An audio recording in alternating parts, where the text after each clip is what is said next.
No dia da morte do meu marido, o irmão dele gritou para mim: "Agora você é toda minha." Por 20 anos, vivi no pior lugar do mundo, criado pelo homem que jurou me proteger no pior dia da minha vida. Boa tarde, meus queridos. Que bênção poder conversar com vocês hoje. Meu nome é Eulália Pereira dos Santos. Tenho 78 anos. Nasci em Parintins, no Amazonas. Mas hoje moro aqui em Caçador, Santa Catarina. Faz quase 40 anos já. Mudei pra cá depois de tudo que aconteceu lá no norte, mas isso eu conto pra vocês daqui a pouco. Hoje em dia, passo meus dias fazendo meus crochês e minhas conservas de pinhão que todo mundo aqui da região adora. Comecei com essas conservas quando cheguei aqui, sabe? No início era só pra ter um dinheirinho, porque vim pra cá sem nada, só com a roupa do corpo e meus 2 filhos pequenos. Primeiro, fazia só pra vender na feirinha de domingo, ali na Praça Central. Depois, o pessoal começou a encomendar. E hoje tenho até um cantinho especial na minha cozinha só pra fazer minhas conservas. O segredo tá no tempero que trago do norte. Um pouquinho de jambu e chicória que minha comadre manda pra mim todo mês. Mistura do norte com o sul, igualzinho à minha vida. Estou aqui na minha salinha, sentada na minha cadeira de balanço que meu neto Joaquim reformou pra mim no aniversário de 75 anos. Tenho uma mantinha de lã nas pernas, porque aqui em Caçador o frio não é brincadeira não, meus filhos. Nada a ver com o calor de Parintins, onde a gente dormia com a janela aberta e mesmo assim acordava banhada de suor. Atrás de mim tem um quadro do Festival do Boi Bumbá, a única lembrança que trouxe da minha terra. Às vezes olho para ele e parece que consigo ouvir os tambores e sentir o cheiro de tacacá sendo preparado nas barraquinhas. Antes de continuar minha história, queria pedir um favorzinho. Se você está gostando do que estou contando, aperta esse botãozinho vermelho de inscrição aí embaixo e depois no sininho. Assim você vai saber quando eu voltar para contar mais histórias da minha vida. Minha neta Mariana, que me ensinou a dizer isso, ela diz que é importante. Eu não entendo muito dessas modernidades, mas confio nela. E vocês, minhas amigas da minha idade que estão me assistindo, comentem aqui embaixo. Qual é o seu bolo preferido? Aquele que a sua mãe fazia? O meu era bolo de macaxeira com castanha, que minha mãe fazia todo domingo. Vou adorar ler as respostas de vocês. Mas hoje não vim contar história alegre não, meus filhos. Vim abrir meu coração sobre algo que guardei por muitos anos. Sabem quando a gente carrega um peso nas costas por tanto tempo que ele quase vira parte da gente? Pois é, fiquei calada por quase 5 décadas. Mas agora, com essa idade toda, percebi que não dá para levar esse segredo pro túmulo. Tudo começou quando eu ainda era menina, lá em Parintins, numa época em que a cidade vivia do extrativismo da borracha e da pesca. A gente morava numa casa simples de madeira, perto do rio. Meu pai trabalhava nos barcos e minha mãe cuidava da casa e vendia beiju na feira. Era uma vida simples, mas nunca faltou comida na mesa. Pelo menos até aquele ano de 1956, quando as enchentes vieram mais fortes e levaram quase tudo que a gente tinha. Acho que para entender minha história, preciso voltar um pouco no tempo e contar como era minha família, como foi minha infância antes de tudo mudar. Porque sabe, a vida tem dessas coisas. Às vezes tudo parece tão certo, tão seguro, e de repente o chão some debaixo dos nossos pés. Nasci em 1947, em Parintins, numa casa de madeira com um assoalho alto, como eram as casas ribeirinhas para se proteger das enchentes do Amazonas. Nossa casa ficava no bairro da Francesa, perto do porto, e da nossa janela dava para ver os barcos chegando e saindo. Meu pai, Aristides Pereira, era um homem alto e forte. Trabalhava como prático de navegação, guiando os barcos maiores pelos caminhos traiçoeiros do rio. Ele conhecia cada curva, cada banco de areia, cada furo daquele rio como a palma da mão dele. Minha mãe, Iracema dos Santos, era uma cabocla de pele morena e cabelos lisos e pretos que iam até a cintura. Ela fazia os melhores beijus da região, com a goma de mandioca que ela mesma preparava no quintal de casa. Tinha mãos pequenas, mas fortes, de tanto ralar mandioca e espremer a massa no tipiti. Acordava todos os dias às 4 da manhã para começar a fazer os beijus que vendia na feira. Éramos 5 irmãos. Eu era a do meio. Tinha meu irmão mais velho, Durval, que ajudava papai nos barcos desde os 12 anos. Depois vinha minha irmã Zuleide, que era 2 anos mais velha que eu, e já naquela época era bonita demais. Todo mundo dizia que parecia uma índia Sateré Maué, com os olhos puxadinhos e o sorriso largo. Depois de mim, vinham os gêmeos, Odair e Orlando, 4 anos mais novos, 2 pestinhas que viviam aprontando. Nossa casa era simples, mas aconchegante. Tinha 3 quartos, um para os meus pais, um para as meninas e outro para os meninos. A cozinha era o coração da casa, com um fogão a lenha que minha mãe acendia todo dia de madrugada. O cheiro do café sendo coado e da tapioca quentinha era o que me acordava. No quintal, tínhamos pés de cupuaçu, açaí e um jambeiro enorme que dava sombra para a gente brincar embaixo nas tardes quentes. Naquela época, a vida em Parintins era simples. A cidade só ficava realmente agitada durante o festival do Boi Bumbá, quando os bois, Garantido e Caprichoso, se enfrentavam. Nosso bairro torcia para o Garantido, e nossa casa ficava toda decorada de vermelho e branco durante o festival. Papai tocava tambor no Garantido e nos dias de apresentação voltava para casa já de manhãzinha, com a roupa toda suada e um sorriso de orelha a orelha. Minha infância foi de pé no chão e brincadeiras no rio. A gente nadava, pescava lambaris com peneiras feitas de palha e brincava de esconde-esconde entre os barcos atracados no porto. Na época da enchente, quando o rio subia, a gente navegava de canoa entre as casas e, às vezes, até dentro delas. Os adultos ficavam preocupados, mas para nós, crianças, era uma aventura. Na escola, eu era aplicada. Estudava na Escola Municipal São Pedro, que ficava a 20 minutos de caminhada da nossa casa. Gostava muito de aprender, especialmente sobre plantas e animais da nossa região. A professora Creuza sempre dizia que eu tinha jeito para coisa, que devia continuar estudando. Eu sonhava em ser professora também um dia. Aos domingos, a família toda ia à missa na igreja de Nossa Senhora do Carmo, padroeira da cidade. Depois era dia de almoço especial, pato no tucupi que minha mãe preparava como ninguém. À tarde, a gente se reunia na praça com outras famílias para conversar, enquanto nós, crianças, corríamos e brincávamos até o sol se pôr. Foi em 1956, eu tinha 9 anos, quando as coisas começaram a mudar. Aquele ano, a enchente foi a pior que Parintins já tinha visto. O rio subiu tanto que nem o assoalho alto da nossa casa conseguiu nos proteger. Perdemos quase tudo. Meu pai ficou sem trabalho por meses, porque a navegação ficou perigosa demais. Foi quando ele começou a beber cachaça, coisa que nunca tinha feito antes. No início, ele bebia só nos fins de semana. Voltava para casa tarde, mas ainda era carinhoso com a gente. Minha mãe ficava preocupada, mas não dizia nada. Depois, começou a beber todos os dias. O dinheiro, que já era pouco, passou a ir para o boteco do seu Isidoro. Minha mãe teve que trabalhar dobrado, fazendo mais beijus, lavando roupa para fora, vendendo açaí que a gente colhia no quintal. Aos poucos, o Aristides que eu conhecia, aquele pai brincalhão que me carregava nos ombros e me ensinava a pescar, foi desaparecendo. No lugar dele, surgiu um homem de olhar distante, que chegava em casa cheirando a cachaça e com os olhos vermelhos.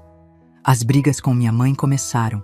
Primeiro só discussões, depois gritos, e então, lembro do primeiro tapa que ele deu nela. Foi por causa de um peixe. Papai tinha chegado bêbado e queria comer, mas não tinha mais nada em casa além de farinha e um pedaço de peixe que minha mãe estava guardando para o café da manhã dos gêmeos, que estavam doentes com febre. Quando ela disse que não podia dar o peixe para ele, o tapa veio tão forte que ela caiu no chão da cozinha. Eu vi tudo da porta do meu quarto, paralisada, sem saber o que fazer. Naquela noite, chorei baixinho na minha esteira até adormecer. Zuleide, minha irmã mais velha, começou a ficar mais tempo fora de casa, dizendo que ia ajudar na casa da dona Quitéria, uma senhora que tinha um comércio perto do porto. Ela voltava sempre com uns trocados que dava para mamãe, escondido do papai. Só mais tarde eu fui entender o que realmente acontecia. Foi nessa época, eu com uns 10 anos, que conheci Gumercindo, o irmão mais novo do meu pai, meu tio. Ele tinha saído de Parintins anos antes para trabalhar em Manaus e voltou quando soube das dificuldades que estávamos passando. Alto como meu pai, mas mais magro e com um jeito manso de falar, Gumercindo parecia a salvação da nossa família. Trouxe dinheiro, ajudou a reconstruir partes da casa que estavam danificadas pela enchente e até conseguiu um trabalho para o meu pai, numa empresa de navegação em Manaus. Quando ele chegava em casa, trazia sempre um doce para mim. Bala de cupuaçu, cocada, bombom de castanha. Dizia que eu era sua sobrinha preferida, a mais inteligente, a mais bonita. Fazia cafuné na minha cabeça e contava histórias de Manaus, da capital grande onde um dia eu ia morar também, ele prometia. À medida que fui crescendo, chegando aos 12 anos, notei que o jeito que tio Gumercindo me olhava já não era mais o mesmo. Os cafunés na cabeça desciam para o pescoço, para os ombros. Os elogios não eram mais sobre como eu era inteligente, mas sobre como eu estava ficando mocinha, ganhando formas. Aquilo me deixava desconfortável, mas eu não sabia explicar por quê. E também, como poderia reclamar de alguém que estava ajudando tanto nossa família? Eu estava terminando o primário quando meu pai anunciou que iríamos todos nos mudar para Manaus. Tio Gumercindo tinha arranjado uma casa para a gente lá, e papai ia trabalhar na empresa de navegação. Seria um recomeço para a família. Lembro do último dia na escola, me despedindo da professora Creuza, que me abraçou forte e disse que eu não devia parar de estudar nunca. Mal sabia eu que aquela mudança para Manaus seria o início de um período ainda mais difícil da minha vida. O tio Gumercindo, que parecia nossa salvação, na verdade seria o início do meu tormento. A mudança para Manaus aconteceu no início de 1960. Eu tinha acabado de completar 13 anos. Nunca vou me esquecer da viagem no barco Comandante Paiva, subindo o rio Amazonas. Foram 3 dias de navegação, dormindo em redes penduradas no convés, comendo peixe com farinha e observando as comunidades ribeirinhas que iam ficando para trás. Enquanto meus irmãos menores se encantavam com a aventura, eu sentia um aperto no peito. Algo me dizia que aquela viagem mudaria minha vida para sempre. Manaus era um outro mundo comparado com Parintins. Ruas largas, carros, prédios altos, o famoso Teatro Amazonas que eu só conhecia por fotos nos livros da escola. Nossa casa ficava no bairro Educandos, uma área mais simples da cidade, mas ainda assim muito diferente do que estávamos acostumados. Era uma casa de alvenaria, com piso de cimento queimado, luxo para nós que sempre vivemos em casa de madeira. Tinha até um banheiro dentro de casa, com chuveiro. Tio Gumercindo morava a 2 ruas de distância. Ele aparecia quase todos os dias, sempre trazendo alguma coisa. Um peixe fresco, frutas, às vezes até um doce da confeitaria Colombo para mim, que ele dizia ser especial para sua sobrinha favorita. Papai logo começou a trabalhar na empresa de navegação que o irmão havia indicado, saía cedo e voltava tarde. Mamãe conseguiu um lugar na feira para vender seus beijus e tapiocas, levando os gêmeos com ela. Durval, com 16 anos, arranjou trabalho como ajudante no porto, e Zuleide, aos 15, foi trabalhar como empregada na casa de uma família rica do centro. Eu deveria ter continuado os estudos, mas a escola mais próxima ficava longe, e papai disse que não tinha dinheiro para o transporte. Mais um ano em casa não vai fazer mal. Ano que vem você continua, ele prometeu. Assim, enquanto todos saíam para trabalhar, eu ficava em casa, cuidando dos afazeres domésticos, lavando roupa, varrendo, cozinhando o almoço para quando mamãe voltasse da feira com os gêmeos. Foi naqueles primeiros meses em Manaus que o comportamento do tio Gumercindo começou a mudar de vez. Como eu passava muito tempo sozinha em casa, ele passou a aparecer em horários que sabia que não haveria ninguém por perto. No início, eram só conversas, ele sentado na mesa da cozinha enquanto eu arrumava a casa. Eulália, você tá ficando uma moça muito bonita, sabia? Igualzinha sua mãe quando era jovem, ele dizia, me seguindo com os olhos enquanto eu me movia pela casa. Depois, começaram os elogios mais ousados, os olhares que me faziam sentir nua. Esse vestidinho tá curto demais, menina. Tá querendo provocar, é? Dizia, mas logo completava.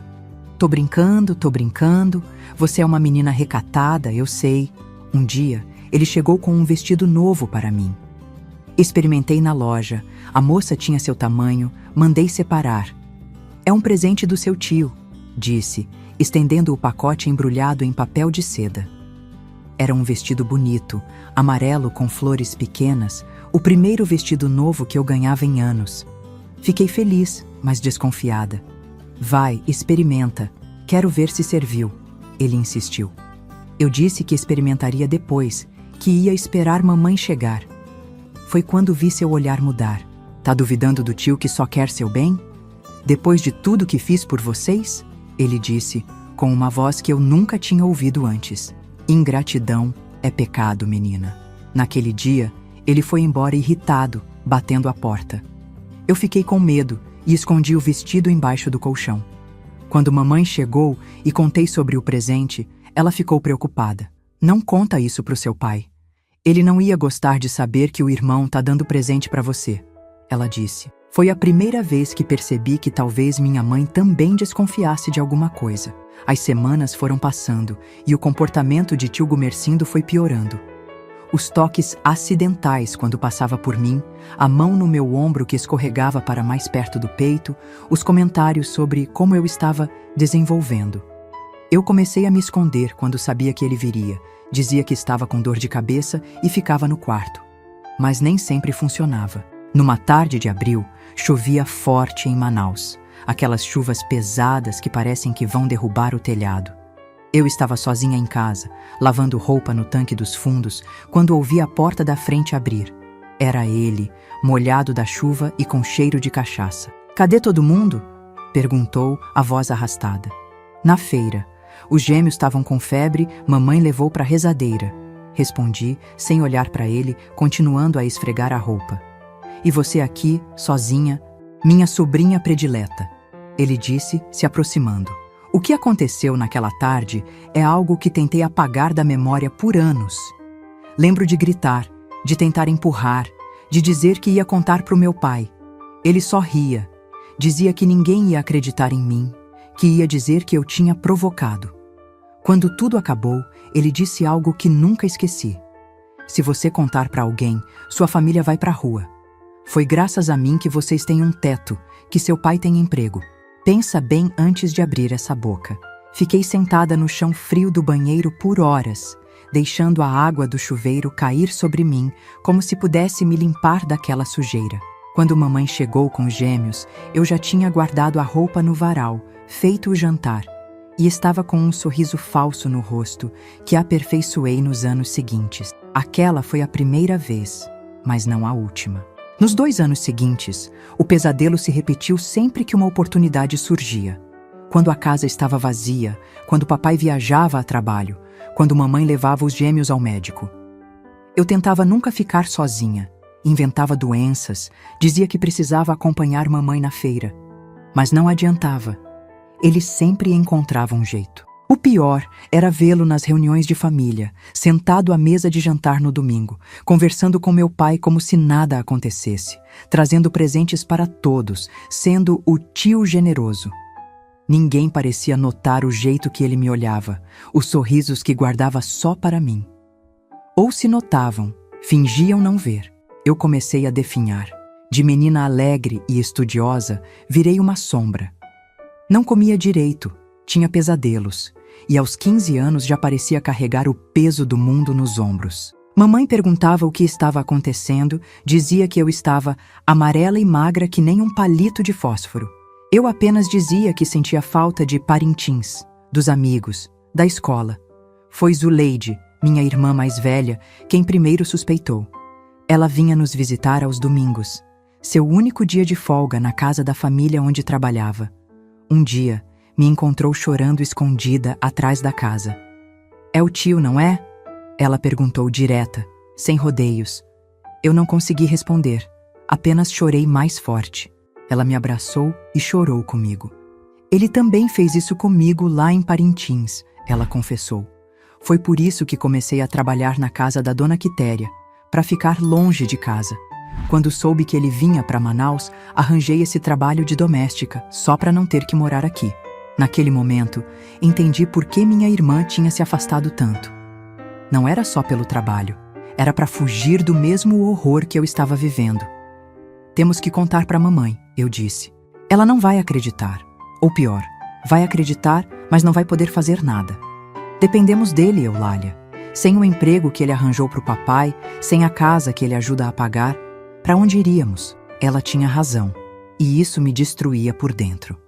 Estávamos presas numa teia que ele havia tecido cuidadosamente. A dependência financeira, o poder que ele exercia sobre nossa família, o medo de não termos para onde ir, tudo isso nos mantinha em silêncio. Quando completei 16 anos, em 1963, finalmente consegui convencer meu pai a me deixar trabalhar. Consegui um emprego como balconista numa mercearia perto de casa, o Armazém Dois Irmãos. Era pouco dinheiro, mas pelo menos passava o dia fora, longe daquela casa, longe dele. Comecei a guardar cada centavo que ganhava, escondido num buraco que fiz no fundo do guarda-roupa.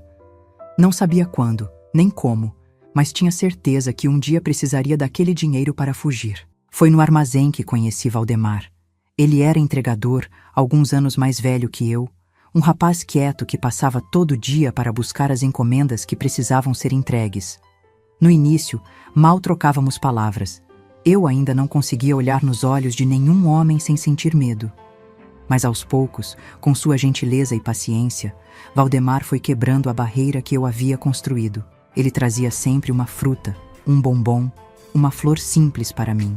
Diferente dos presentes de tio Gumercindo, que vinham carregados de intenções escondidas, os pequenos gestos de Valdemar eram puros, sem expectativas. Uma vez, quando choveu forte e eu estava sem guarda-chuva, ele esperou a chuva passar por 2 horas só para me acompanhar até em casa. Ficou na esquina, molhado, só me observando entrar, para ter certeza que eu havia chegado bem. Aos 17 anos, já namorávamos escondidos. Meu pai jamais permitiria.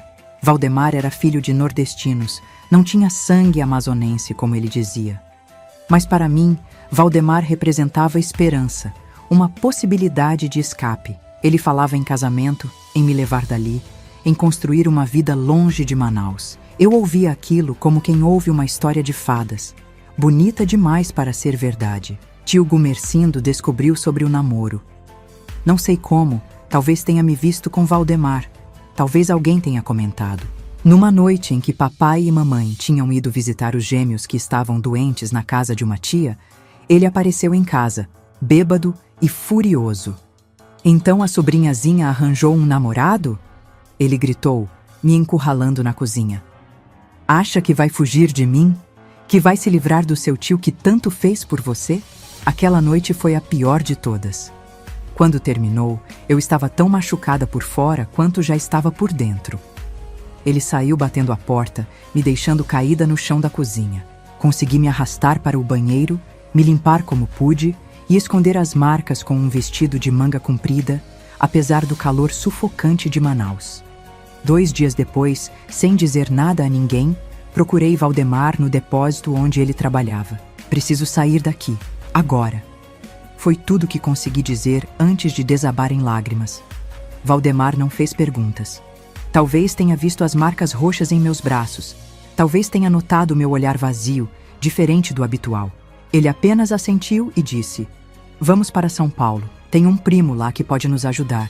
Na manhã seguinte, saí de casa levando apenas uma trouxa com algumas roupas e o dinheiro que havia guardado por quase 2 anos. Deixei um bilhete para minha mãe, dizendo apenas que precisava ir, que um dia explicaria tudo e que, por favor, não me procurassem. No porto, Valdemar me esperava com 2 passagens para o barco que nos levaria até Belém, de onde pegaríamos um ônibus para São Paulo. Enquanto o barco se afastava de Manaus, olhei para trás uma última vez.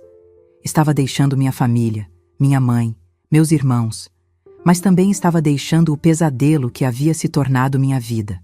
Eu tinha 17 anos e carregava cicatrizes que ninguém podia ver, mas que me acompanhariam para sempre. A viagem até São Paulo foi longa e exaustiva. De Manaus até Belém foram 6 dias de barco, dormindo em redes, comendo o que conseguíamos comprar nos portos onde parávamos. De Belém até São Paulo, mais 3 dias de ônibus, atravessando um Brasil que eu nem imaginava que existia. Quando finalmente chegamos, em junho de 1964, eu estava febril e desidratada.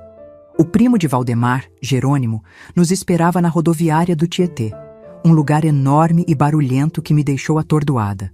"Nossa, menina, você não tá bem não", disse Jerônimo ao me ver. Eu mal conseguia ficar em pé.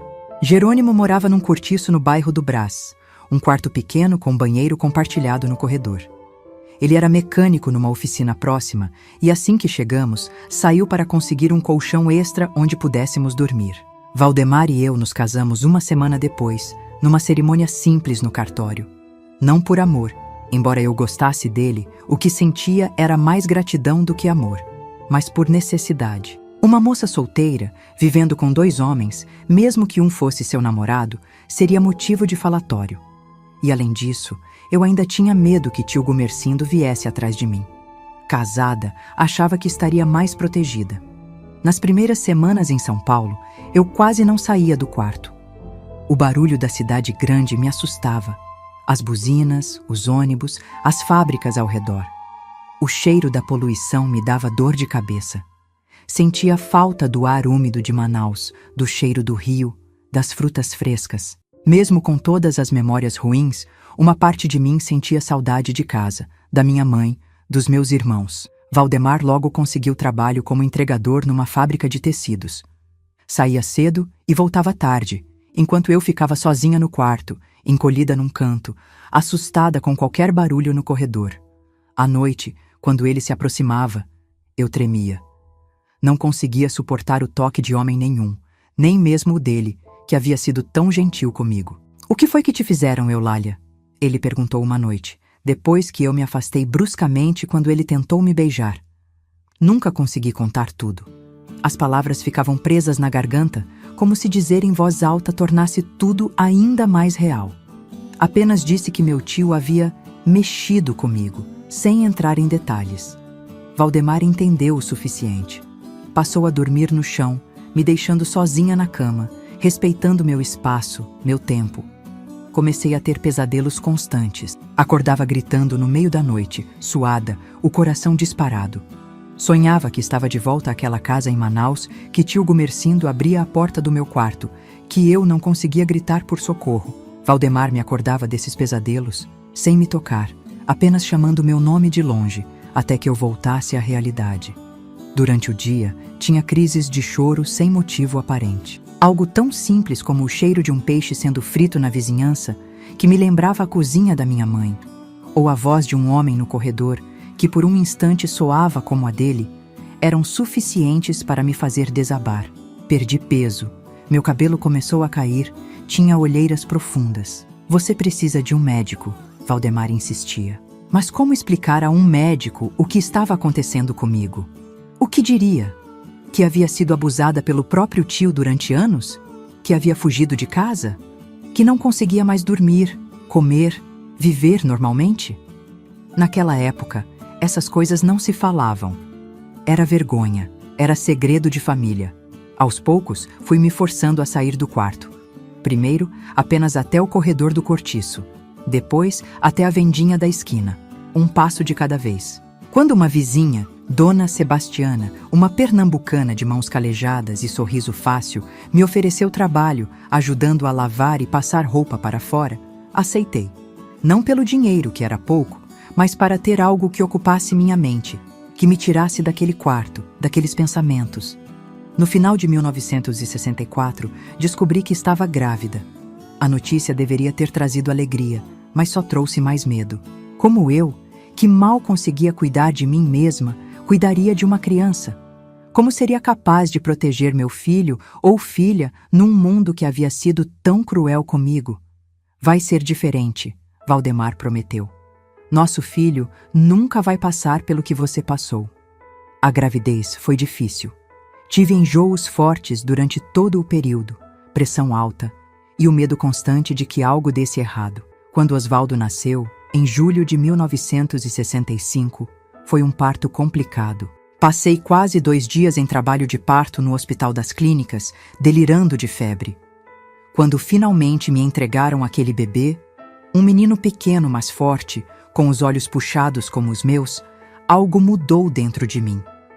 Olhando para ele, tão inocente, tão puro, fiz uma promessa silenciosa. Ninguém jamais faria com ele o que fizeram comigo. Eu o protegeria com minha vida. Mas a chegada de Osvaldo, embora tenha trazido um novo propósito para minha vida, também trouxe novos desafios. Comecei a ter o que hoje chamam de depressão pós-parto. Embora naquela época não tivesse esse nome.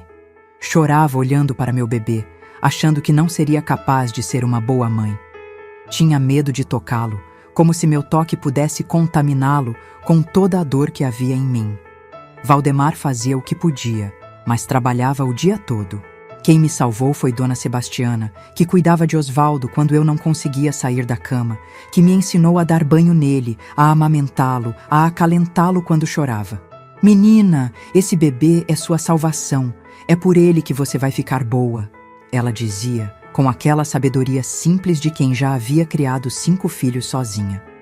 Aos poucos, fui criando uma rotina com Osvaldo. Acordava com ele de madrugada, dava de mamar, cantava baixinho as canções de ninar que minha mãe cantava para mim. Durante o dia, o levava comigo quando ia ajudar Dona Sebastiana com as roupas.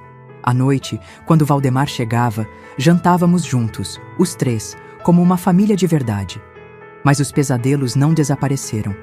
Nem os sobressaltos quando ouvia uma voz masculina alta demais, ou quando alguém se aproximava por trás de mim sem que eu percebesse. Tinha dias em que mal conseguia comer, em que o simples ato de sair do cortiço parecia uma tarefa impossível. Valdemar era paciente, mais do que eu merecia. Nunca reclamou quando eu me afastava de seus abraços, quando me trancava no banheiro para chorar, quando acordava gritando no meio da noite. Ele trabalhava duro, conseguiu nos mudar para um quarto maior no mesmo cortiço, comprou um berço para Osvaldo. Mas eu via em seus olhos que ele também sofria com meu sofrimento, sem saber como me ajudar. Em 1967, descobri que estava grávida novamente. Osvaldo tinha quase 2 anos, estava começando a andar e falar. Eu estava um pouco melhor. Ainda tinha dias ruins, ainda tinha os pesadelos, mas conseguia funcionar, cuidar da casa, do meu filho. A segunda gravidez foi mais tranquila fisicamente, mas o medo permanecia. E havia também a preocupação financeira. Valdemar ganhava pouco, o dinheiro que eu fazia ajudando Dona Sebastiana era mínimo. Euclides nasceu em dezembro de 1967, num dia de chuva forte em São Paulo. Diferente do irmão, veio rápido, quase não deu tempo de chegar ao hospital. Era um bebê calmo, que chorava pouco e dormia muito. Quando o coloquei ao lado de Osvaldo pela primeira vez, o mais velho olhou para o irmão com curiosidade. Depois, tocou seu rostinho com cuidado. Foi a primeira vez, em muito tempo, que sorri de verdade. Ter 2 filhos pequenos ocupava todo o meu tempo, não deixava espaço para pensar no passado. Acordava de madrugada para amamentar Euclides, depois preparava o café para Valdemar, arrumava Osvaldo para ficar com Dona Sebastiana, enquanto eu lavava roupa, fazia almoço, limpava o quarto, cuidava dos 2 à tarde, preparava o jantar. Caía na cama exausta todas as noites. Mas o passado nunca vai embora completamente. Ele estava lá, nas sombras, esperando para me pegar quando eu menos esperasse. Em 1968, recebi uma carta. Era de Zuleide, minha irmã. Não sei como ela conseguiu meu endereço. Talvez Valdemar tenha escrito para alguém em Manaus. Talvez algum conhecido em comum tenha nos encontrado em São Paulo. A carta era curta, escrita com uma letra trêmula, como se minha irmã tivesse tido dificuldade em colocar as palavras no papel. Querida irmã, espero que esteja bem. Mamãe sofreu muito com sua partida. Ficou doente por meses. Papai está igual, trabalhando no Rio.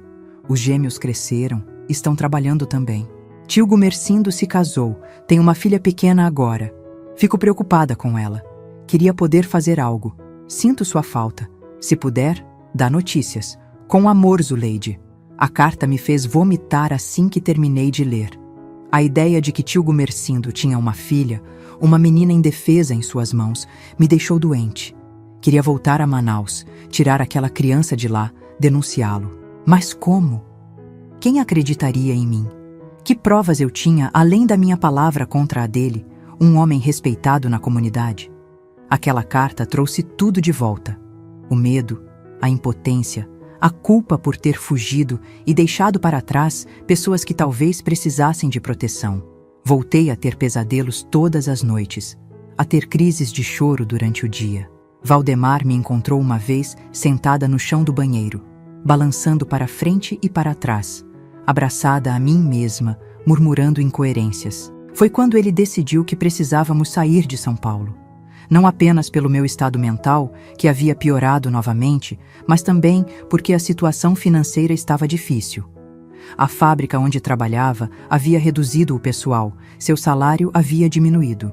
O aluguel no cortiço havia aumentado. Tenho um amigo que foi para o sul, para uma cidade chamada Caçador, em Santa Catarina. Ele disse uma noite, enquanto os meninos dormiam. Diz que tem trabalho lá nas madeireiras que pagam bem. O custo de vida é menor, o clima é melhor para as crianças. Poderíamos recomeçar, Eulália. Longe de tudo isso.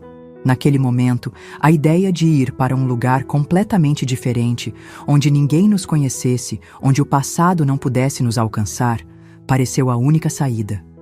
Respondi à carta de Zuleide com poucas palavras, dizendo apenas que estava bem, que tinha 2 filhos, que morava em São Paulo, mas estava de mudança. Não dei endereço, não falei sobre tio Gumercindo, não consegui. Na primavera de 1969, vendemos o pouco que tínhamos e embarcamos num ônibus para Santa Catarina. Osvaldo tinha 4 anos, Euclides 1 ano e meio. Deixamos para trás o cortiço no Brás, Dona Sebastiana, que chorou ao se despedir de nós, e todas as memórias ruins que São Paulo carregava. Eu tinha 22 anos e, mais uma vez, estava fugindo em busca de um recomeço. O que eu não sabia é que, por mais que você fuja, há coisas que vão com você, no fundo da sua bagagem, escondidas entre as roupas e os poucos pertences. Coisas que só o tempo, muito tempo, consegue curar. E algumas delas, nem mesmo o tempo cura completamente. Chegamos em Caçador num dia frio de setembro de 1969. Era uma cidade pequena, encravada entre pinheirais, tão diferente de tudo que eu conhecia que parecia outro país. O ar puro e gelado da Serra Catarinense queimava meus pulmões acostumados com o calor úmido da Amazônia e a poluição de São Paulo. Osvaldo, com seus 4 anos, se encantou com a primeira geada que viu, correndo para tocar o chão branco como se fosse mágica. Euclides, ainda bebê, chorava com o frio que suas roupinhas finas não conseguiam combater. Nos primeiros dias, ficamos hospedados na casa de Agenor, o amigo de Valdemar que havia nos convidado a vir. Era uma casa simples, mas aconchegante, com um fogão a lenha que ficava aceso o dia todo. A esposa dele, Ivonete, nos recebeu de braços abertos, apesar do espaço apertado. Eles já tinham 3 filhos. Vão ficar aqui até se ajeitarem, disse Agenor. Já falei com o gerente da madeireira, tem vaga para você, Valdemar. A madeireira Pinheiros do Vale era a principal empregadora da região. Valdemar começou a trabalhar lá 1 semana depois de chegarmos, como ajudante na serraria. Era um trabalho duro, perigoso, mas pagava melhor que qualquer coisa que ele havia conseguido em São Paulo. Eu ajudava Ivonete em casa, cuidando das crianças enquanto ela trabalhava como costureira para uma fábrica de roupas local. Em 2 meses, conseguimos alugar uma casinha na periferia da cidade. Era pequena, apenas 2 cômodos, mas era nossa. Pela primeira vez desde que saí de Parintins, senti que tinha um lugar para chamar de lar. Consegui alguns móveis doados pela igreja local. Uma cama, uma mesa com cadeiras, um berço para Euclides. Plantei temperos no pequeno quintal dos fundos. Osvaldo começou a frequentar a escolinha municipal. O primeiro inverno em Caçador foi um teste de resistência. O frio chegava a 10 graus negativos, algo inimaginável para quem havia passado a vida no calor amazônico. Não tínhamos roupas adequadas, nem cobertores suficientes. Os meninos adoeceram várias vezes com gripes e pneumonia. Eu passava as noites em claro, colocando panos úmidos em suas testas para baixar a febre, queimando folhas de eucalipto para ajudá-los a respirar. Foi nessa época que conheci Odete, uma senhora de uns 60 anos que morava ao lado. Viúva, ela vivia sozinha numa casa tão pequena quanto a nossa, mas cuidava do jardim mais bonito da rua. Quando me viu lutando para carregar Euclides, ardendo em febre, em direção ao posto de saúde, ela se ofereceu para ajudar. Deixa que eu olhe o outro menino enquanto você leva esse ao médico, ela disse, estendendo os braços para segurar minha sacola de fraldas. Aquele gesto simples foi o início de uma amizade que mudaria minha vida. Odete era parteira aposentada, conhecia plantas medicinais, sabia tratar doenças com remédios caseiros que faziam mais efeito que os medicamentos da farmácia. Quando os meninos adoeciam, ela preparava xaropes de guaco com mel, chás de poejo, cataplasmas de banha de porco com folhas de eucalipto que colocava no peito deles. Aos poucos, fui confiando nela, contando pedaços da minha história. Nunca contei tudo.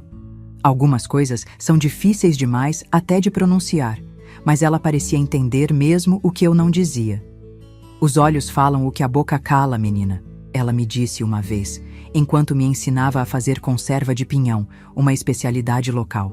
Já vi esse mesmo olhar em outras mulheres. Não precisa contar se não quiser. O trabalho na madeireira era perigoso. Acidentes aconteciam com frequência.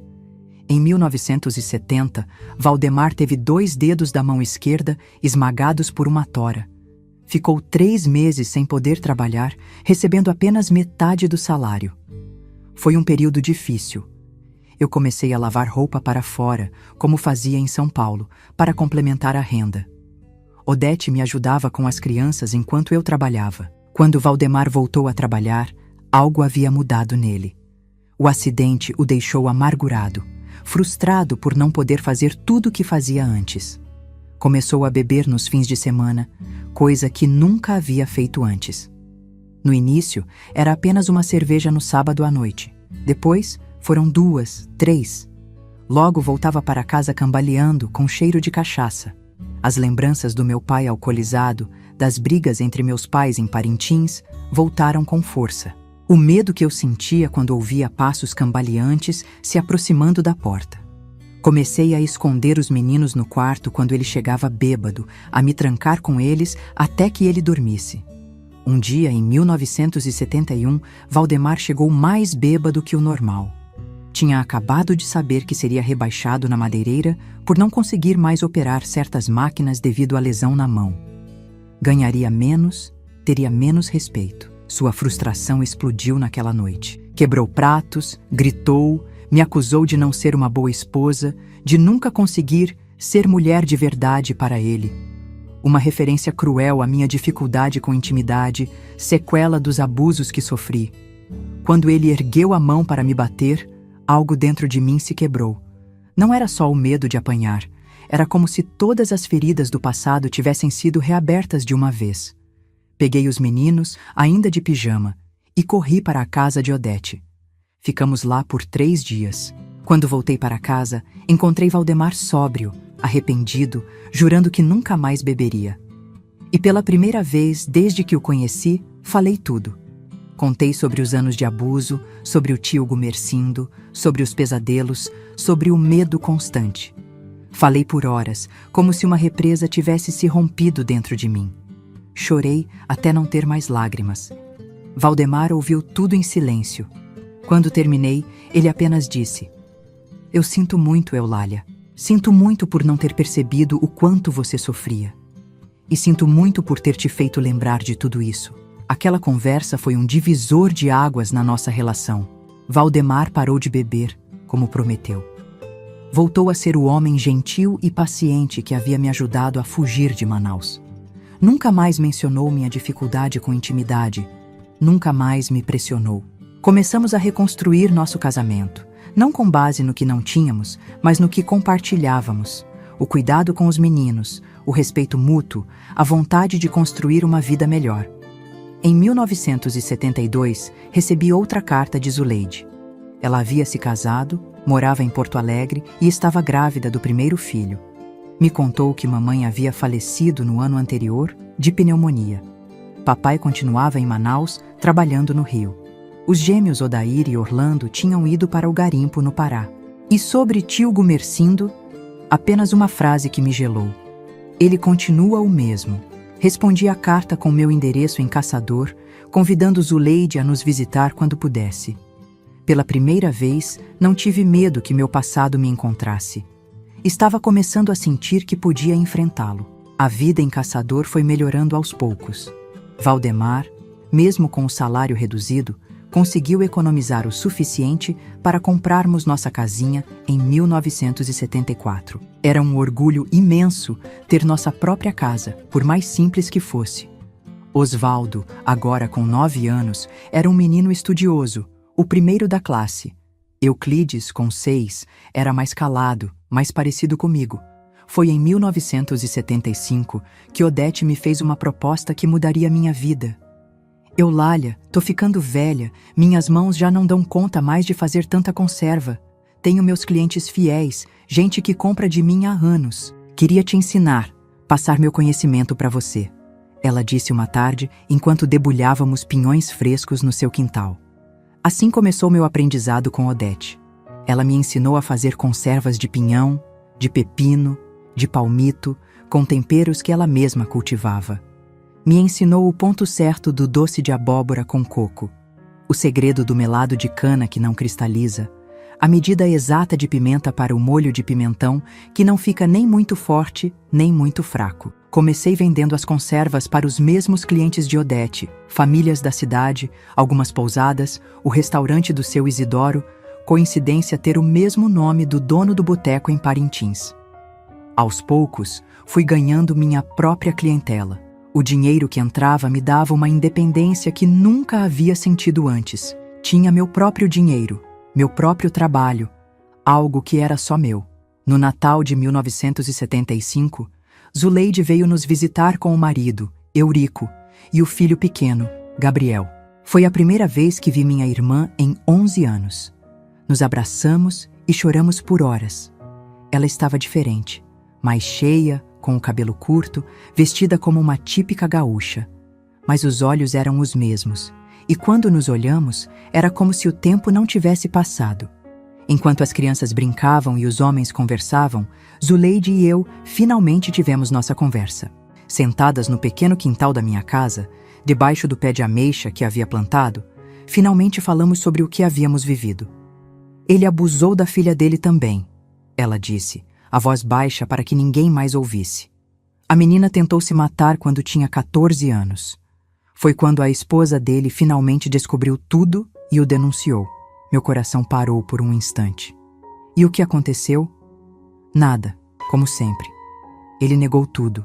Disse que a menina estava inventando porque ele era rígido com ela. Alguns acreditaram nele, outros na menina. Mas sem provas, sem testemunhas, você sabe como é. A esposa acabou indo embora com a filha. Senti uma mistura de raiva, impotência e, estranhamente, alívio. Alívio por saber que pelo menos a menina estava longe dele agora, que tinha uma mãe que acreditou nela, que a protegeu. Alívio por saber que não estava sozinha em minha dor, que minha história não era única. E isso, percebo agora, foi o início da minha cura. Devíamos ter falado, Zuleide. Devíamos ter contado. Minha irmã pegou minhas mãos entre as suas. E quem iria acreditar em nós, Eulália? Éramos apenas meninas. Ele era um homem respeitado que ajudava a família. Naquela época, essas coisas não se falavam. Ela tinha razão, claro. Mas algo mudou em mim depois daquela conversa. A culpa que carregava, por não ter falado, por ter fugido, por não ter protegido outras possíveis vítimas, começou a diminuir. Não foi minha culpa. Nunca foi. Era o que Odete sempre me dizia. Mas só naquele momento, aos 28 anos, conversando com minha irmã que havia passado pelo mesmo horror, eu realmente comecei a acreditar nisso. Depois que Zuleide voltou para Porto Alegre, comecei a dormir melhor. Os pesadelos não desapareceram completamente, mas se tornaram menos frequentes. As crises de choro diminuíram. Comecei a me sentir mais presente, mais conectada com meus filhos, com Valdemar, com minha vida em Caçador. O negócio das conservas cresceu. Em 1976, já vendia para várias cidades da região. Valdemar construiu um galpãozinho nos fundos da casa só para eu trabalhar. Odete, mesmo com a saúde frágil, vinha todos os dias me ajudar, me ensinar novas receitas. Você tem um dom, menina, ela dizia. Suas mãos têm amor, por isso tudo que você faz fica tão gostoso. Quando Odete faleceu, em 1978, foi como perder uma mãe. ela me deixou todos os seus livros de receitas, suas ferramentas de cozinha e seu jardim de temperos. Mais que isso, me deixou a confiança de que eu poderia seguir em frente, de que havia um futuro além do meu passado. Aos 31 anos, eu finalmente estava começando a reconstruir minha vida, a sentir que o pior havia ficado para trás. Eu não sabia ainda que a vida tinha mais uma provação guardada para mim, uma que testaria toda a força que eu havia conseguido reunir até então. O ano de 1979 começou com boas notícias. Meu negócio de conservas, que agora chamava Sabores da Serra, vendia para restaurantes e mercados em várias cidades da região. Osvaldo, com 14 anos, era o orgulho da escola. Tinha ganho uma bolsa para estudar no Colégio Técnico de Caçador. Euclides, aos 11, mais quieto e observador, me ajudava com as conservas depois da aula. Tinha um talento especial para escolher os pinhões mais saborosos. Dizia que conseguia sentir pelo peso e pela cor da casca. Valdemar havia conseguido uma promoção na madeireira. Agora trabalhava no escritório, fazendo o controle de estoque. Não ganhava tanto quanto antes do acidente, mas era um trabalho menos perigoso e mais estável. Nossa vida tinha encontrado um equilíbrio que eu nunca imaginei possível quando fugimos de Manaus, 15 anos antes. Foi em março daquele ano que Durval, meu irmão mais velho, apareceu na nossa porta. Eu não o via desde 1964, quando saí de Manaus. Estava mais velho, é claro, o cabelo já grisalho nas têmporas, a pele marcada pelo sol do rio. Trazia notícias de casa. Papai havia falecido no ano anterior. Os gêmeos Orlando e Odair estavam bem, trabalhando em Manaus. E trazia também um pedido. Precisava de dinheiro para um tratamento médico para sua esposa, que estava com câncer. Valdemar desconfiou das intenções de Durval desde o início. Como ele te encontrou depois de tanto tempo? Por que não procurou Zuleide em Porto Alegre, que é mais perto? Ele questionava. Mas eu não podia negar ajuda ao meu irmão. Dei a ele o dinheiro que tínhamos guardado para comprar um carro, sonho que alimentávamos há anos. Durval ficou uma semana conosco, conheceu os sobrinhos, me contou histórias da família que eu havia deixado para trás. Quando partiu, prometeu que devolveria o dinheiro assim que pudesse. Em julho, recebemos uma carta de Durval, não para devolver o dinheiro, mas pedindo mais. Dessa vez, Valdemar foi firme. Não temos mais para dar, Eulália. Trabalhamos duro por esse dinheiro. Durval nunca mais escreveu depois que recusamos seu pedido. Anos depois, soube por Zuleide que ele nem era casado. Havia inventado a história toda para conseguir dinheiro. Esse episódio deixou uma marca em mim. Percebi que, por mais que tivesse escapado do passado, ele ainda podia me encontrar. E percebi também que precisava proteger o que havíamos construído com tanto esforço. Comecei a ser mais cuidadosa com quem compartilhava nossa história, nosso endereço, nossas conquistas. Em 1980, o negócio de conservas cresceu ainda mais.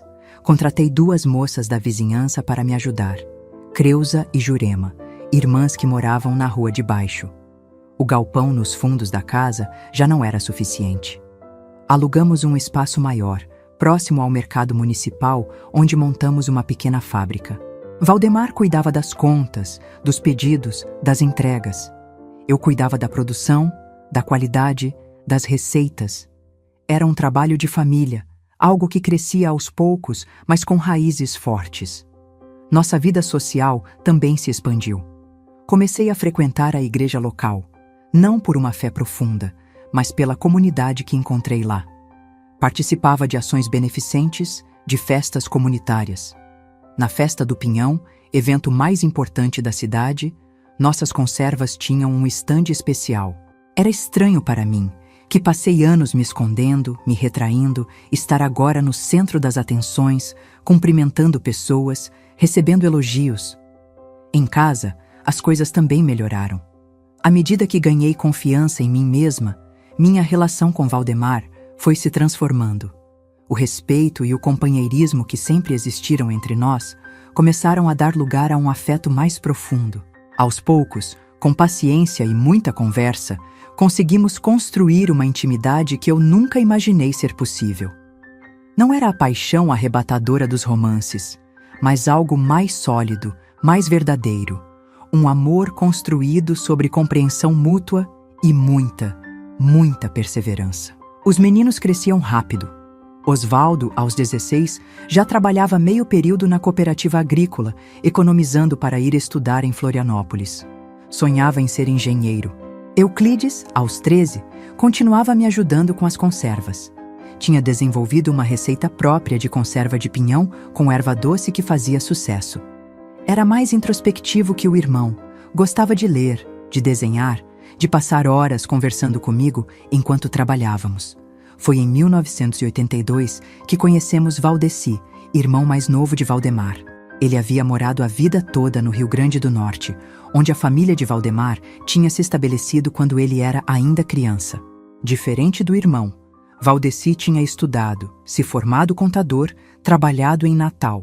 Quando perdeu o emprego devido à crise econômica, decidiu tentar a sorte no Sul. Chegou em Caçador procurando pelo irmão que mal conhecia. Eles tinham se visto pela última vez quando eram crianças. Valdeci era muito diferente de Valdemar. Enquanto meu marido era quieto, simples, um homem de poucas palavras e muitos gestos, Valdeci era falante, expansivo, cheio de ideias e planos. Desde o início, mostrou interesse pelo nosso pequeno negócio de conservas. "Vocês têm um diamante nas mãos", ele dizia. "Com uma administração profissional, isso pode crescer muito mais." Valdemar, sempre humilde e um pouco inseguro com sua pouca educação formal, ficou impressionado com o conhecimento do irmão. Em pouco tempo, convidou Valdeci para se juntar aos Sabores da Serra como sócio. Eu hesitei no início. Era um negócio que havíamos construído com tanto esforço. Não queria dividir isso com alguém que acabávamos de conhecer, irmão ou não. Mas Valdemar insistiu que precisávamos da experiência de Valdeci para crescer, e acabei concordando. Os primeiros meses foram promissores. Valdeci organizou a contabilidade, conseguiu empréstimos para expandir a produção, fechou contratos com redes de supermercados em Florianópolis e Curitiba. O dinheiro começou a entrar como nunca antes. Compramos nosso primeiro carro, um Fusca usado, mas que para nós era um símbolo de tudo que havíamos conquistado. Reformamos a casa, colocamos piso de cerâmica, compramos móveis novos. Valdeci se mudou para um apartamento no centro da cidade, comprou um carro novo, roupas caras. Dizia que era importante manter a aparência para os negócios. Valdemar não questionava, confiava cegamente no irmão mais estudado. Foi Osvaldo, meu filho mais velho, quem primeiro suspeitou que algo estava errado. Aos 18 anos, trabalhando já como estagiário num banco local, ele começou a questionar as contas da empresa, os gastos de Valdeci, os empréstimos cada vez maiores. "Mãe, ele está desviando dinheiro", ele me disse uma noite, mostrando papéis que havia encontrado no escritório. "Essas contas não fecham." Levei as suspeitas a Valdemar, que ficou furioso. Não comigo, mas com Osvaldo.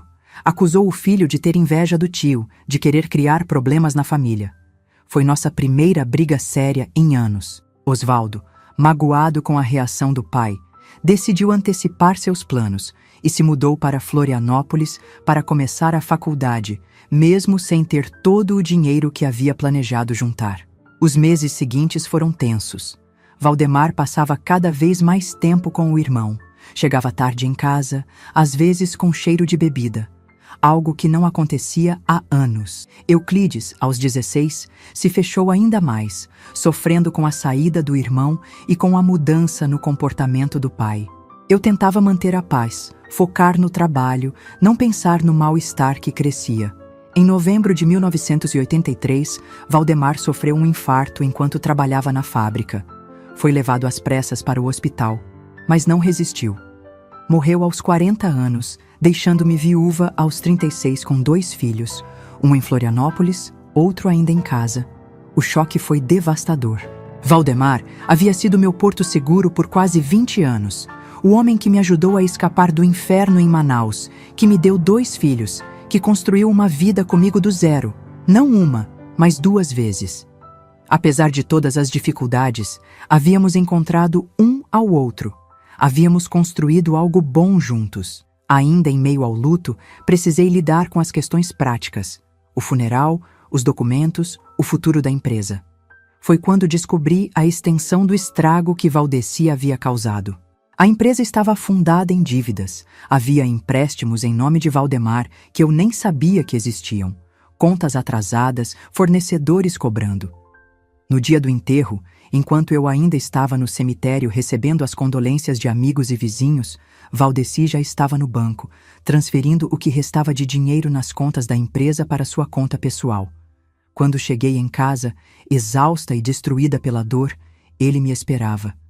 Nunca esquecerei aquele momento. Valdeci, sentado na minha sala, no sofá que Valdemar e eu havíamos comprado com tanto orgulho, um copo de uísque na mão, bebida que nunca entrara antes naquela casa. Agora temos que conversar sobre o futuro da empresa, Eulália, ele disse, sem nem mencionar o irmão que acabara de ser enterrado. Expliquei que precisava de tempo, que ainda estava em choque, que queria esperar Osvaldo chegar de Florianópolis para tomarmos decisões. Foi quando ele disse aquelas palavras que mudaram tudo. Não tenho que decidir. A empresa é minha agora. Valdemar me devia dinheiro, muito dinheiro. E agora que ele morreu, você é responsável pelas dívidas dele. A não ser o quê? Perguntei, a voz trêmula. Ele se levantou, se aproximou de mim, tocou meu rosto de um jeito que me fez recuar instintivamente. A não ser que a gente chegue a um acordo, Eulália. Você é uma mulher bonita ainda, mesmo depois de 2 filhos. Sempre achei você atraente. Agora você é toda minha. O mundo parou. Aquelas palavras, agora você é toda minha, eram as mesmas que tio Gumercindo costumava dizer. O mesmo tom, a mesma ameaça velada. Era como se o passado tivesse voltado para me engolir novamente. Não lembro exatamente o que aconteceu depois. Sei que gritei, que o empurrei, que ele me chamou de cadela ingrata. Sei que tranquei a porta depois que ele saiu, que chorei a noite toda abraçada a Euclides, que senti um medo que achei que nunca mais sentiria. Na manhã seguinte, Osvaldo chegou de Florianópolis. Contei tudo a ele. As dívidas, as ameaças de Valdeci, o medo que sentia. Meu filho, embora jovem, agiu com uma maturidade que me surpreendeu. Vamos lutar, mãe, ele disse. As conservas são suas, a receita é sua. Ele não pode tirar isso de você. Nas semanas seguintes, descobri que Valdemar havia assinado documentos dando a Valdeci poderes sobre a empresa que nem eu, como sócia, tinha. Osvaldo consultou um advogado em Florianópolis, mas as notícias não eram boas. Legalmente, Valdeci tinha direito a uma parte significativa da empresa, mas eu tinha algo que Valdeci não tinha. O conhecimento das receitas, o relacionamento com os clientes, o respeito da comunidade. E tinha meus filhos ao meu lado. Euclides, ainda adolescente, mas determinado como nunca o havia visto. E Osvaldo, que abandonou temporariamente a faculdade para voltar a caçador e me ajudar. Em janeiro de 1984, enquanto Valdeci estava em Curitiba tentando fechar negócios usando o nome da empresa, nós agimos.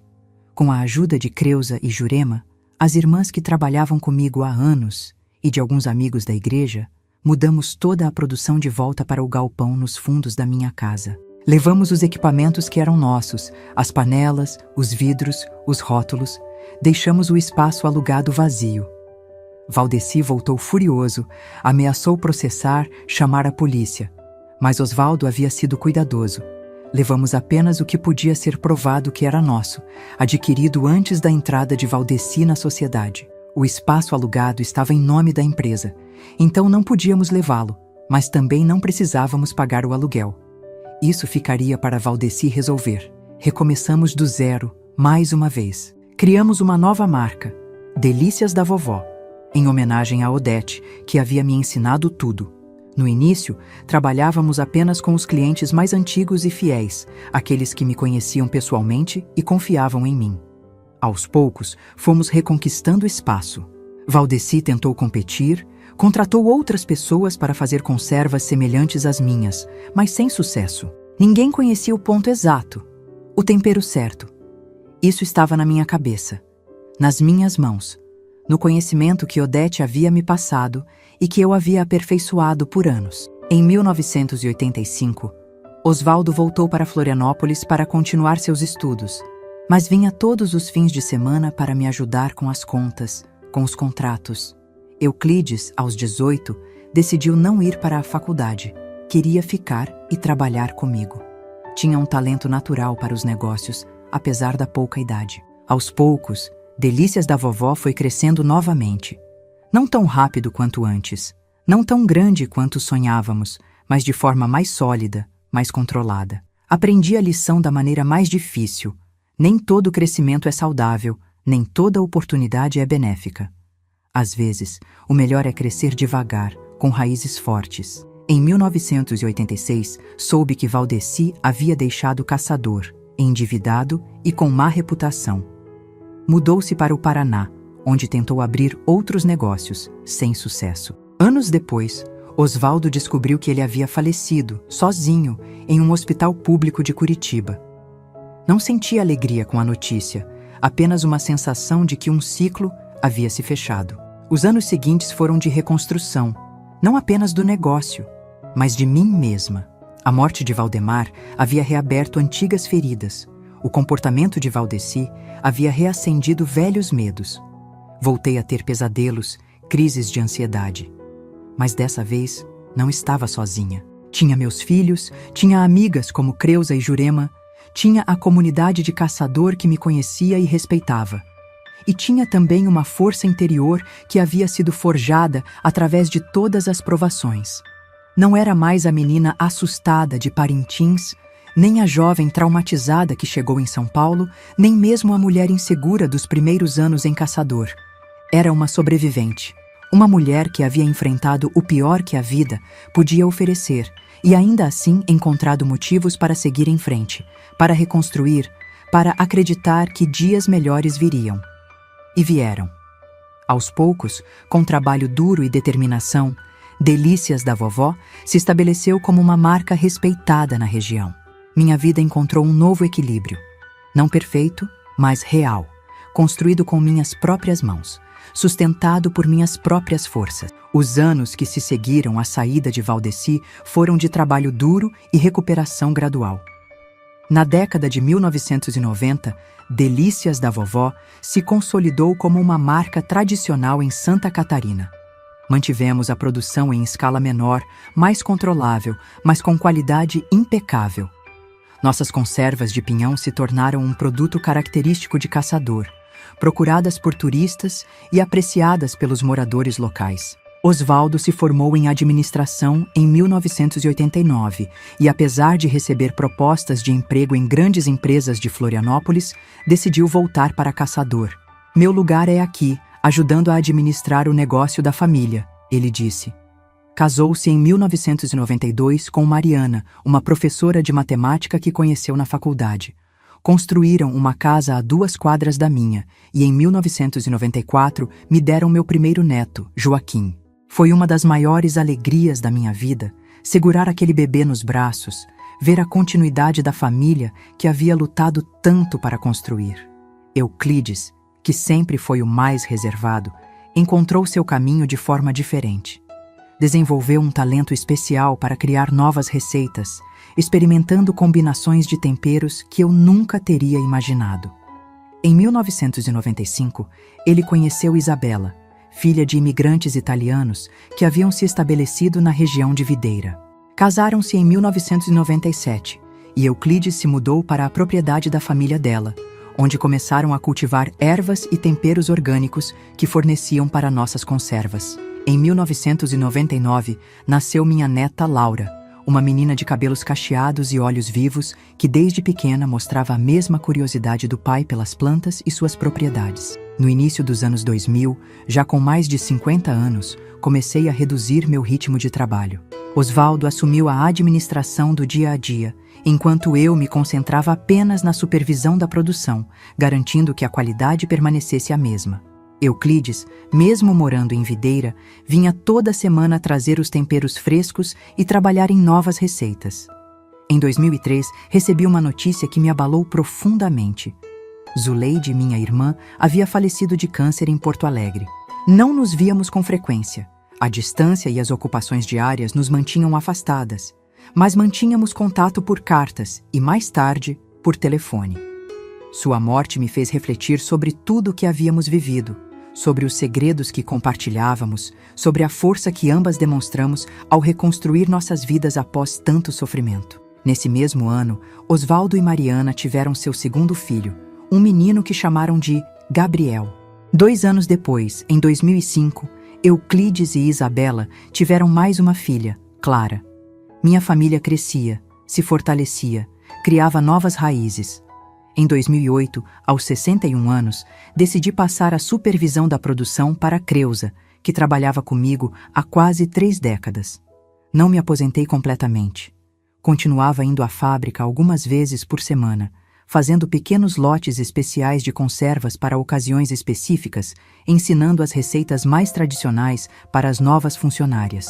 Mas agora tinha mais tempo para mim, para minha casa, para meus netos que vinham me visitar quase todos os dias. Foi nessa época que comecei a cultivar um jardim nos fundos da minha casa, inspirada nas lembranças do jardim de Odete. Plantei ervas aromáticas, flores coloridas, até mesmo alguns pés de frutas típicas do Amazonas que se adaptaram surpreendentemente bem ao clima do sul.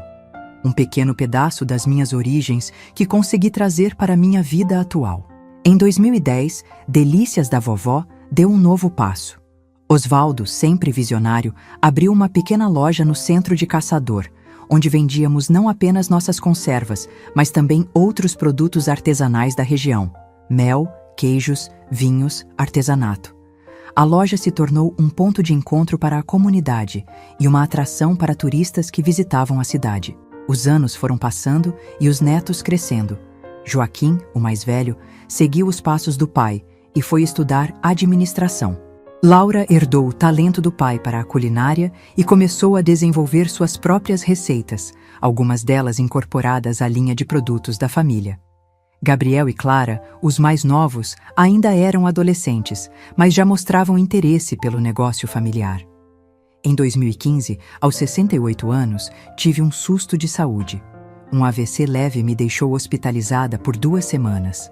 Não houve sequelas graves, mas foi um alerta. Os médicos recomendaram que diminuísse ainda mais minhas atividades, que cuidasse melhor da alimentação, que fizesse caminhadas diárias. A família toda se mobilizou. Osvaldo insistiu que eu deixasse completamente o trabalho na fábrica. Euclides vinha me visitar mais frequentemente, trazendo chás e remédios naturais que cultivava. Foi durante essa recuperação que Joaquim, meu neto mais velho, então com 21 anos, me fez uma proposta que me emocionou. "Vovó, quero gravar suas histórias", ele disse, mostrando um gravador digital que havia comprado. "Não só as receitas, mas sua vida, suas memórias. É importante que isso não se perca." Inicialmente relutei. Havia muito da minha história que nunca havia contado completamente, nem mesmo para meus filhos. As partes mais dolorosas, os detalhes mais sombrios do que vivi com tio Gumercindo, com Valdeci. Mas Joaquim insistiu, com a gentileza e a determinação que herdou do avô. "Conta o que você quiser, vovó, o que você se sentir confortável. Mas sua história é importante, é parte de quem somos." Assim começamos uma série de gravações. Aos poucos, sentada na minha cadeira de balanço, com Joaquim atento ao meu lado, fui desenrolando o novelo da minha vida. Falei de Parintins, da infância à beira do rio, da mudança para Manaus. Contei sobre Valdemar, sobre a fuga para São Paulo, sobre os primeiros anos difíceis. Falei do recomeço em Caçador, de Odete, do nascimento do negócio de conservas. Compartilhei as receitas, os segredos dos temperos, as técnicas que aprendi e aperfeiçoei ao longo dos anos. Sobre os abusos, falei de forma velada no início, apenas que coisas ruins haviam acontecido, que pessoas que deveriam me proteger haviam me machucado. Mas com o tempo, com a confiança que crescia entre nós, fui me abrindo mais. Não nos detalhes explícitos, algumas coisas são difíceis demais até de pronunciar. Mas na verdade emocional do que vivi, no impacto que teve em mim, na luta constante para superar. Joaquim ouvia tudo com respeito, às vezes com lágrimas nos olhos, outras vezes com indignação. Nunca me pressionou a contar mais do que eu estava preparada para compartilhar. Aquelas sessões de gravação se tornaram uma espécie de terapia para mim. Uma forma de olhar para o passado não mais com medo, mas com a perspectiva de quem sobreviveu, de quem construiu algo bom apesar de tudo. Em 2018, Joaquim se formou e voltou definitivamente para Caçador para trabalhar com o pai. Trouxe ideias novas, formas de expandir o negócio para o comércio eletrônico, de alcançar clientes em todo o Brasil. Lembro-me dele sentado na minha cozinha, mostrando em seu computador como funcionava a loja virtual que havia criado para as delícias da vovó. Vovó, suas conservas vão chegar a lugares que a senhora nem imagina, ele dizia, empolgado. Eu sorria, imaginando meus potes de conserva viajando para São Paulo, Rio de Janeiro, talvez até Manaus. Era um pensamento estranho e maravilhoso ao mesmo tempo. Os últimos anos trouxeram mudanças pequenas, mas significativas. Em 2020, com a pandemia, ficamos todos mais recolhidos. Meus netos, preocupados comigo, praticamente me proibiram de sair de casa. Faziam revezamento para me trazer compras, para me fazer companhia, com máscara e distanciamento, claro, para garantir que eu não me sentisse sozinha. Foi um período difícil, de muita incerteza, mas que também reforçou os laços familiares. Em 2022, Laura, minha neta formada em gastronomia, abriu um pequeno café anexo à loja no centro da cidade, onde servia pratos que incorporavam nossas conservas. O café da vovó se tornou um sucesso imediato, com filas nos fins de semana. Lembro da primeira vez que fui lá, de braço dado com Osvaldo, e vi meu nome, minha foto na parede, as receitas que ensinei sendo servidas para tantas pessoas. Foi um momento de pura alegria e orgulho. Hoje, em 2025, aos 78 anos, levo uma vida tranquila. Minha rotina é simples. Acordo cedo, como o hábito de toda a vida. Cuido do meu jardim nas manhãs frescas, recebo visitas dos netos à tarde, faço crochê nas noites mais frias. Uma vez por semana vou até a fábrica. Não mais para trabalhar, mas para sentir o cheiro dos temperos, para ver os rostos familiares, para manter viva a conexão com aquilo que construí. Às vezes, Joaquim ainda traz seu gravador. Sentamos na varanda tomando chimarrão, um hábito que adquiri aqui no Sul, e continuamos a tecer a tapeçaria da minha vida. Há dias em que as memórias são leves, histórias engraçadas dos primeiros anos em Caçador, as travessuras dos meninos quando pequenos, os desafios de aprender a fazer conservas em grande escala. Outros dias, as memórias são mais pesadas, mais sombrias, fragmentos do passado que ainda doem quando tocados. Mas mesmo nesses dias difíceis, há uma diferença fundamental. Agora, olho para trás não com medo, não como vítima, mas como sobrevivente. Como alguém que enfrentou o pior que a vida podia oferecer e, ainda assim, conseguiu construir algo bom, algo doce, algo que alimenta não apenas o corpo, mas também a alma. Minha casa hoje é um lugar de encontros. Aos domingos, a família toda se reúne para o almoço. Meus filhos, noras, netos, às vezes até amigos próximos. A mesa grande na varanda fica cheia, barulhenta, viva. Servimos as conservas que levam meu nome, contamos histórias, rimos, às vezes até cantamos as canções antigas que minha mãe cantava em Parintins. Nesses momentos, olho ao redor e sinto uma gratidão profunda por ter sobrevivido, por ter encontrado forças onde achei que não havia nenhuma, por ter construído uma família que é meu orgulho maior, por ter transformado receitas simples, ensinadas por uma vizinha bondosa há tantos anos, em um legado que continuará além de mim. A vida não foi fácil, não foi justa muitas vezes. Houve momentos em que pensei que não aguentaria mais um dia, que o peso das memórias me esmagaria. Mas aqui estou eu, sentada na minha cadeira de balanço, vendo o sol se pôr sobre os pinheirais de Caçador, ouvindo ao longe as vozes dos meus netos, uma sobrevivente, uma vencedora à minha maneira simples e teimosa. E se tem uma coisa que aprendi em todos esses anos, é que nossa história não define quem somos. O que define é o que escolhemos fazer com ela. Podemos deixar que as feridas do passado nos paralisem, ou podemos usá-las como impulso para construir algo novo, algo melhor. Eu escolhi o segundo caminho. Não foi fácil, não foi rápido, mas cada pequeno passo valeu a pena. Meus queridos, chegando ao fim dessa conversa com vocês, sinto meu coração mais leve. Nunca pensei que um dia teria coragem de contar minha história assim, abertamente.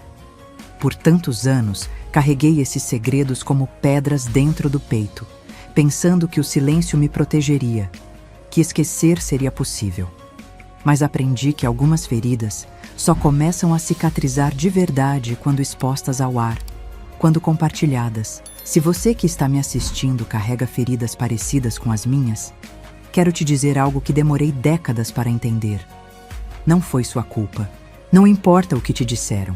Não importa se você não conseguiu gritar, se você não conseguiu fugir, se você demorou para contar. Não foi sua culpa. A culpa é sempre, sempre de quem abusa, de quem machuca, de quem trai a confiança de uma criança, de uma mulher, de qualquer pessoa vulnerável. Durante muito tempo, me perguntei por que comigo? Por que na minha família? Por que tantas mulheres da minha família?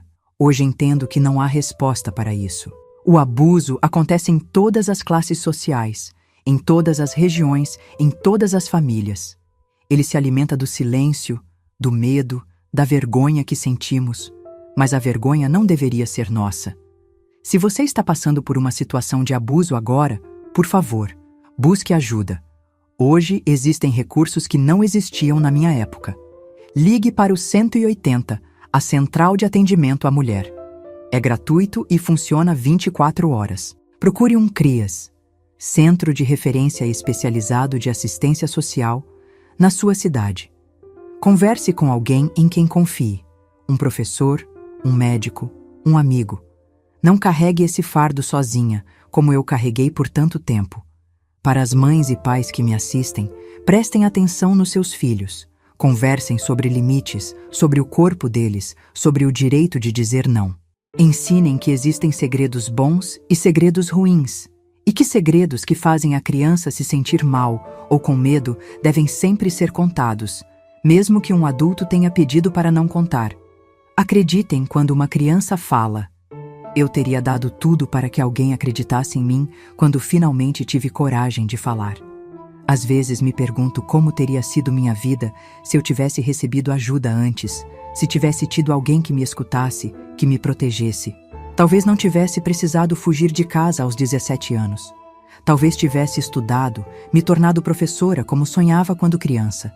Talvez tivesse conhecido o amor de uma forma diferente, sem tanto medo, sem tanta dor. Mas não posso mudar o passado. Ninguém pode. O que podemos fazer é usar nossa experiência para ajudar outros a não passarem pelo mesmo, ou a encontrarem o caminho da cura mais cedo. Minha jornada de cura foi longa e cheia de altos e baixos. Houve tempos em que achei que estava bem, só para ser derrubada novamente por uma lembrança, um pesadelo, um cheiro que me transportava de volta para aqueles momentos terríveis. Aprendi que a cura não é linear, não é completa, não tem um ponto final definitivo. É um caminho que se percorre dia após dia, às vezes avançando, às vezes recuando, mas sempre em movimento. O que me ajudou nesse caminho? Primeiro, as pessoas.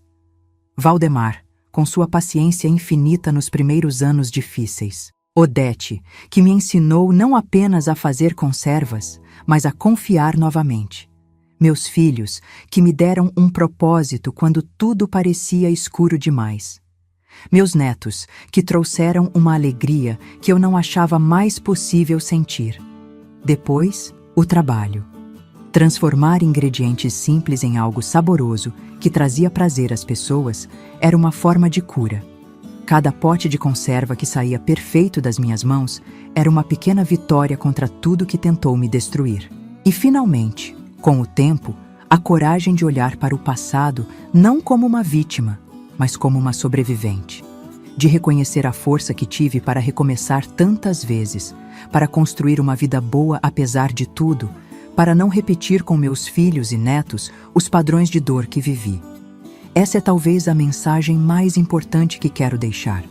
Você é mais forte do que pensa. Mesmo nos dias em que você mal consegue sair da cama, mesmo quando as memórias parecem te engolir, mesmo quando o medo parece maior que tudo, você tem dentro de si uma força que ninguém pode tirar.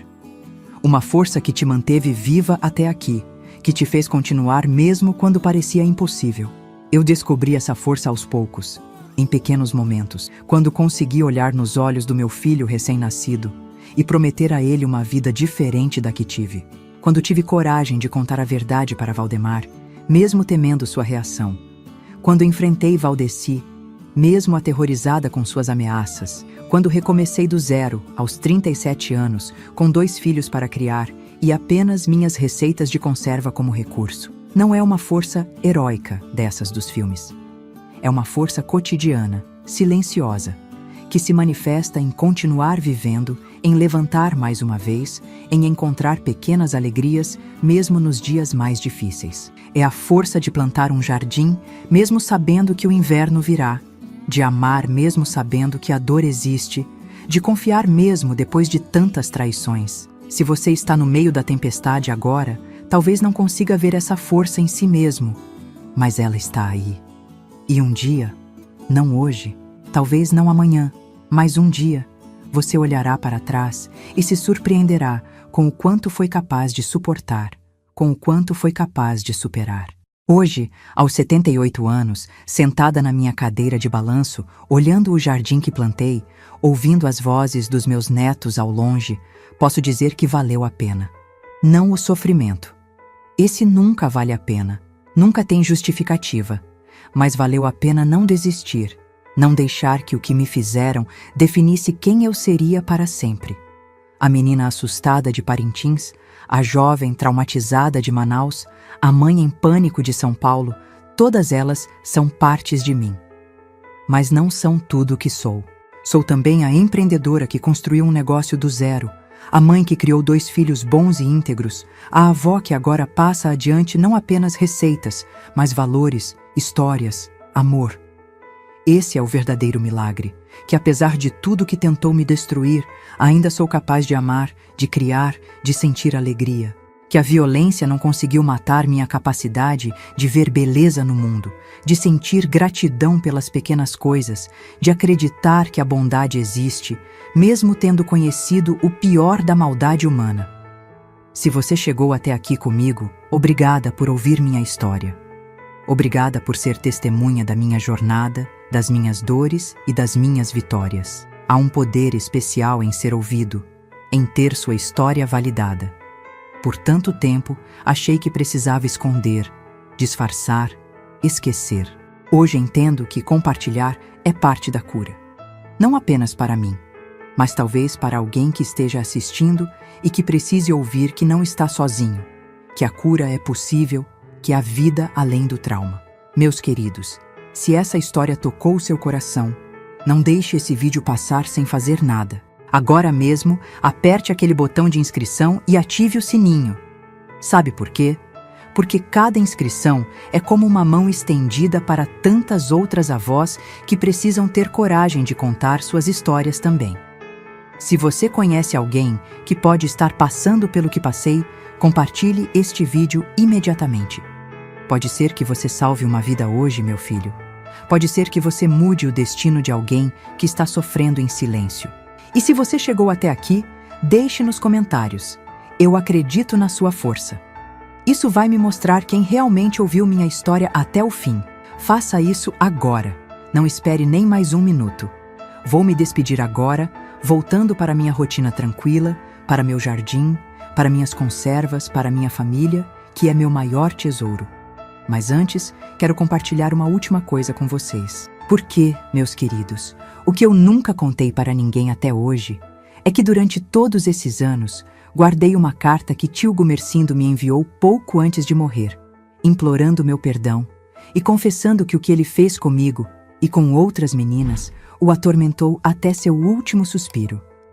Nunca respondi àquela carta, mas aguardo como prova de que, no final, a verdade sempre encontra um caminho, mesmo que leve uma vida inteira.